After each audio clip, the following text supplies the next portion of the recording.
बहुत से बच्चों ने ये कहा कि सर आप कुछ वीडियोस एथिक्स पर भी बनाइए वापस से। मैंने कुछ वीडियोस बहुत पहले बनाए थे। उन्होंने कहा सर कुछ थोड़ा एथिक्स भी हमें समझाइए। हालांकि राजनीति विज्ञान में वह हिस्सा नहीं है एथिक्स का, नैतिकता का, लेकिन आईएएस में वो एक पूरा पेपर है और आरएस के अभी एग्ज़ाम होने वाले हैं परीक्षा में, उसमें भी एथिक्स एक बहुत बड़ा हिस्सा है। और एथिक्स चूँकि दर्शन का एक हिस्सा है, तो दर्शन और राजनीतिक दर्शन ये दोनों एक दूसरे से जुड़े हुए हैं।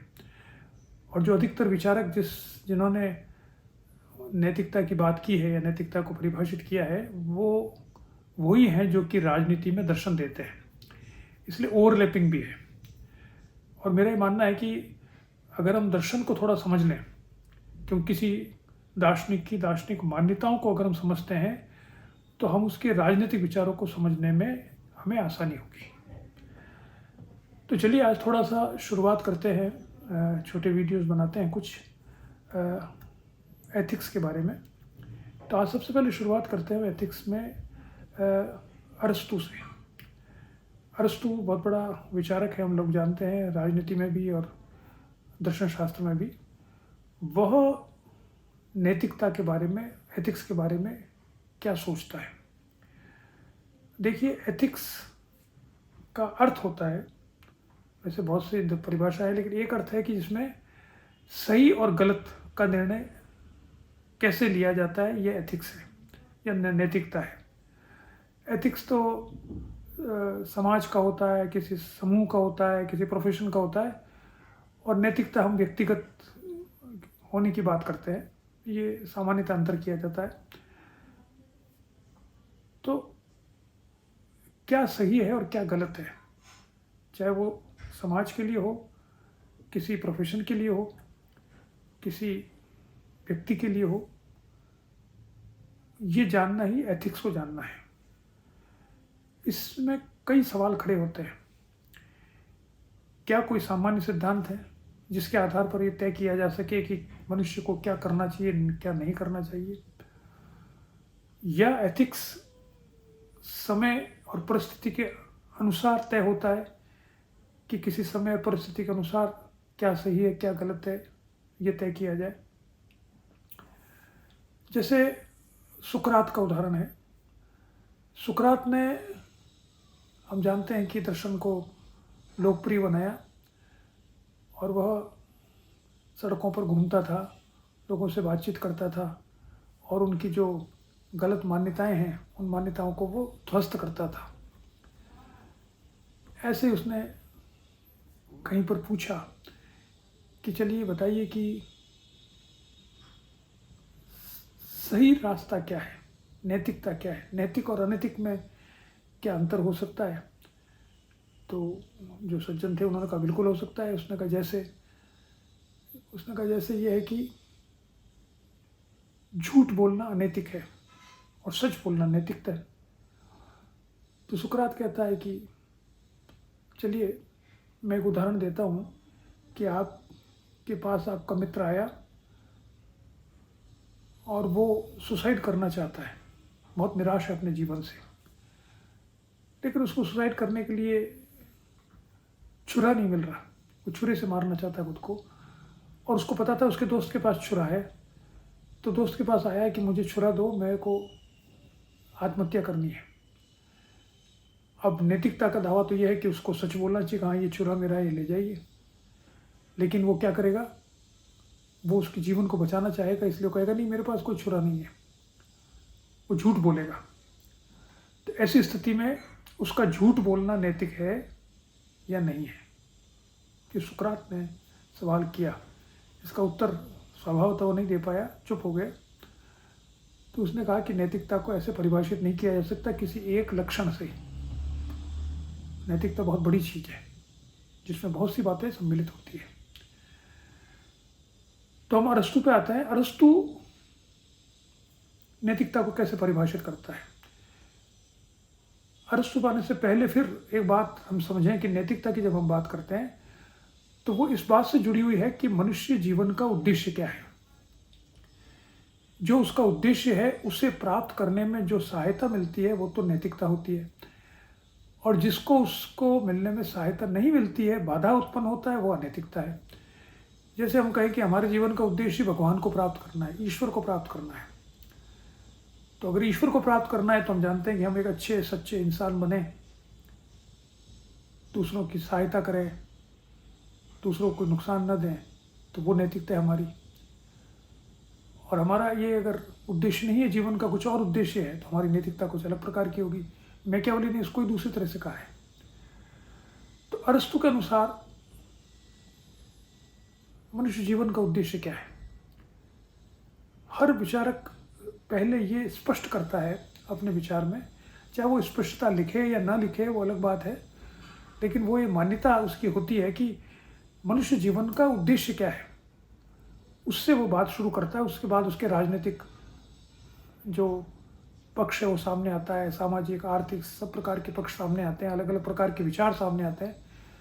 लेकिन पहले वो ये सोच समझ कर बताता है कि मनुष्य के जीवन का उद्देश्य क्या है, जीवन या कोई उद्देश्य होता भी है या नहीं होता।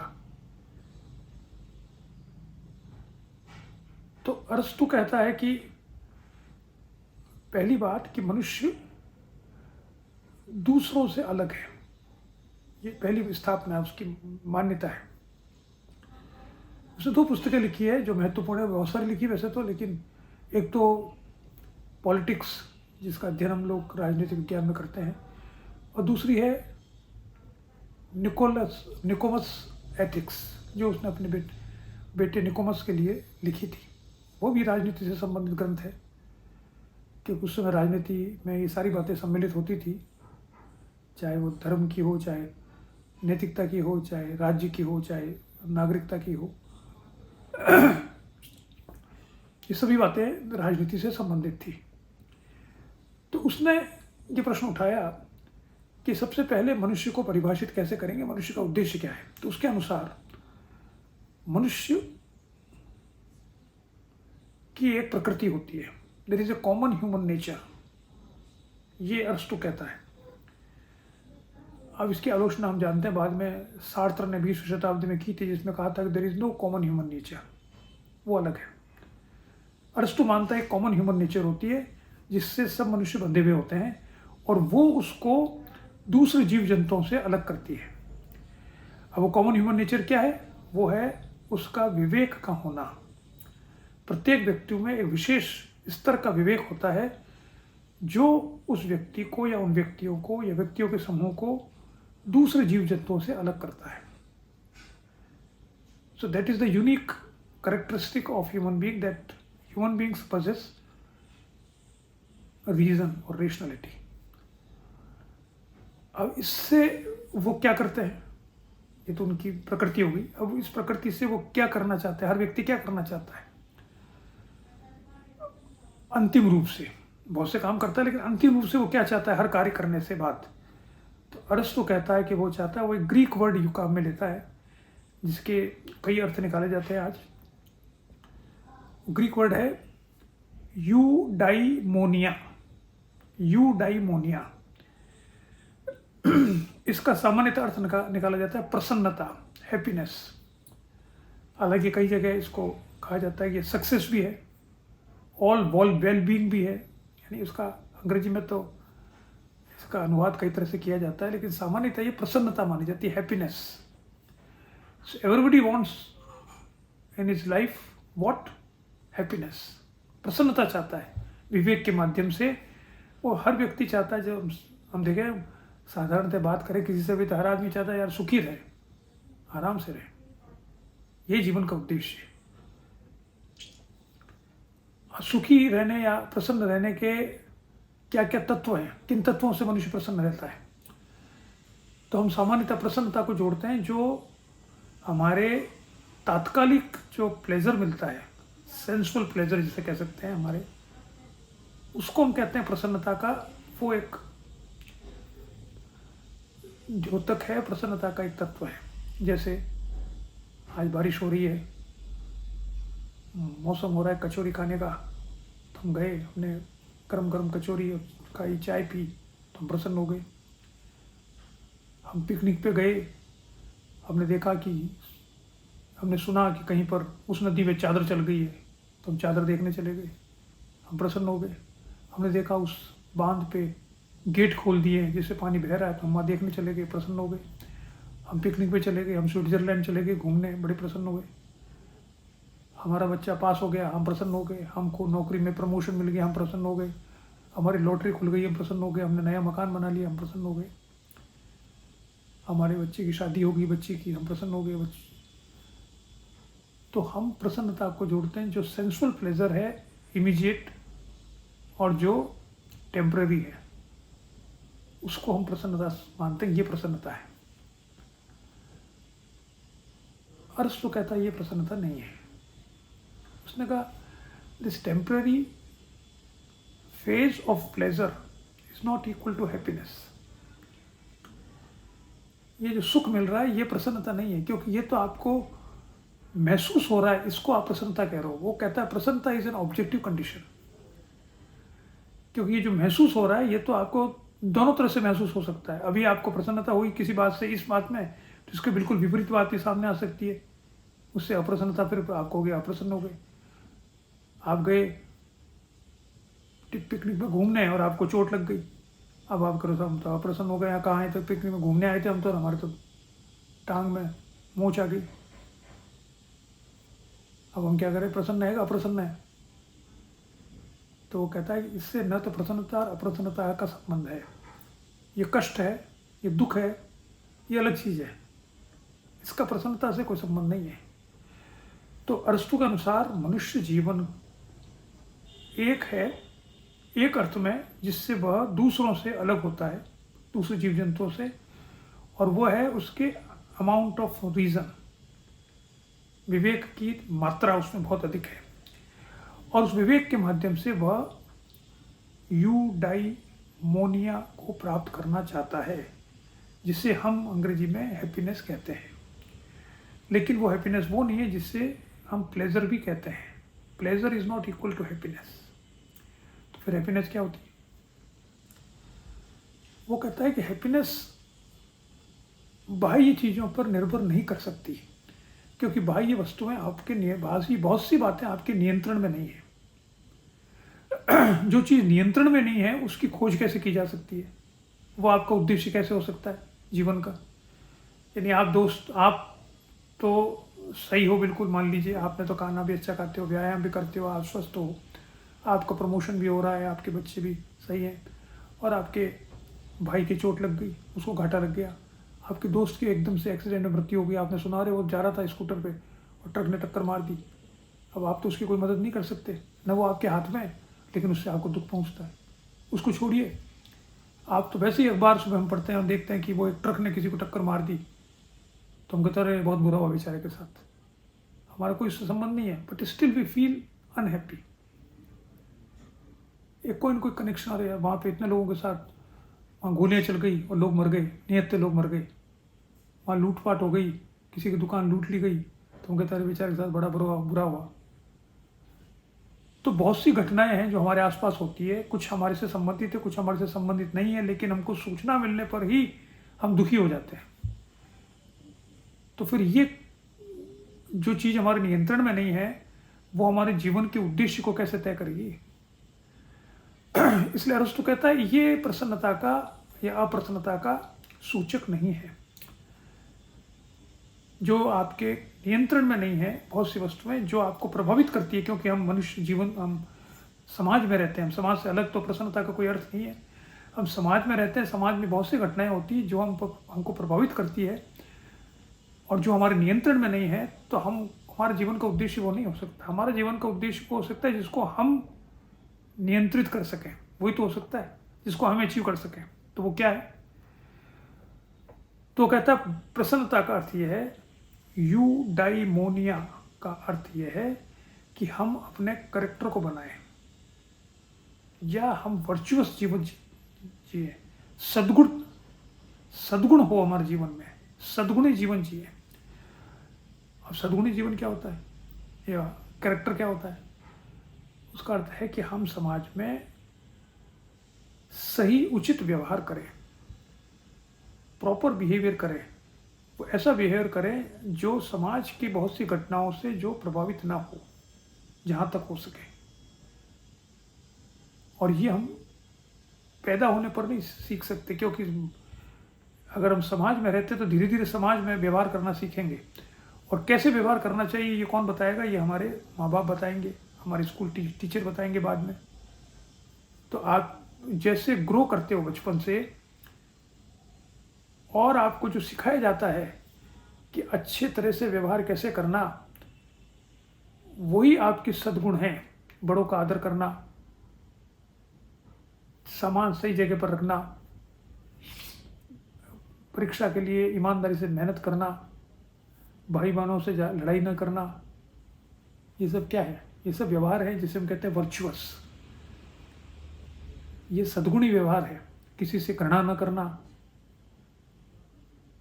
और जो हमारे वर्च्यू हैं, जिसे हम हमारी विशेषताएं मानते हैं, विशेषताओं का प्रदर्शन भी एक सीमित स्थिति में करना। जैसे वो उदाहरण देता है अरस्तु कि एक सैनिक है।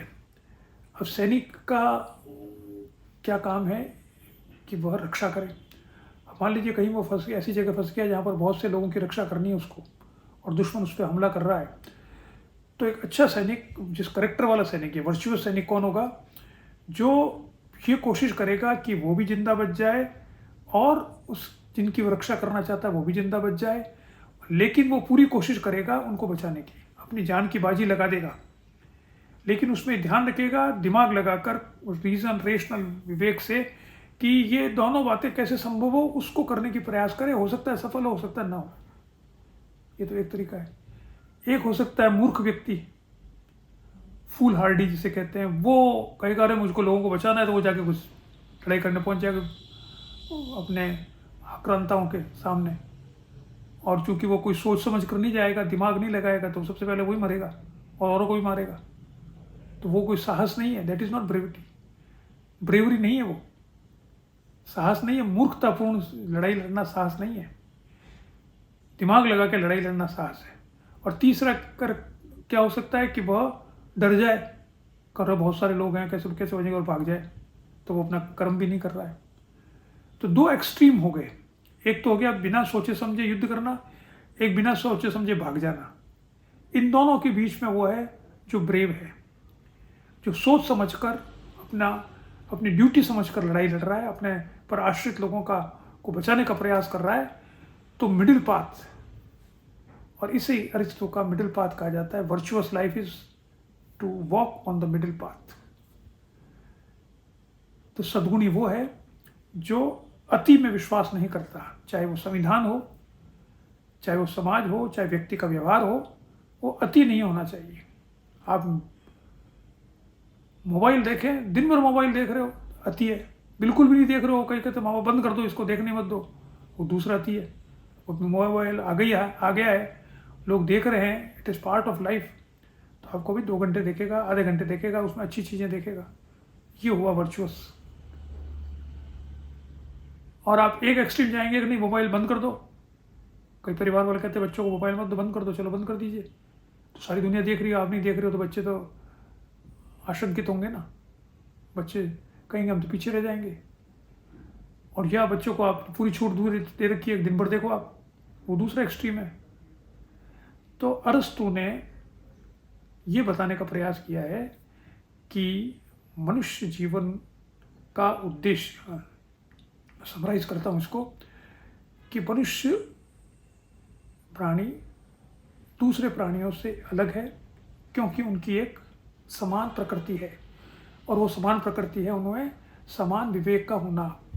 और उस विवेक का उद्देश्य है यूडाइमोनिया को प्राप्त करना, जिसको हम प्रसन्नता कहते हैं। और प्रसन्नता प्राप्त करने के लिए बाह्य फैक्टर्स पर निर्भर होने की आवश्यकता नहीं है, और न ही वो प्लेजर के समकक्ष है, यानी इंद्रियजन्य सुख मिलना प्रसन्नता नहीं है। प्रसन्नता है अपने जीवन को वर्चुअस बनाना, सद्गुणी बनाना। और सद्गुणी बनाने का अर्थ यह है कि एक्सट्रीम पोजीशंस न लेना लाइफ में, मध्यम मार्ग में चलना, ये सद्गुणी बनाए रखने का अर्थ है। तो यह है संक्षेप में अरस्तु के नैतिकता का सिद्धांत कि नैतिकता क्या हुई, मध्यम मार्ग में चलना नैतिकता है। क्लियर? चलिए आज इतना देखते हैं। नमस्कार।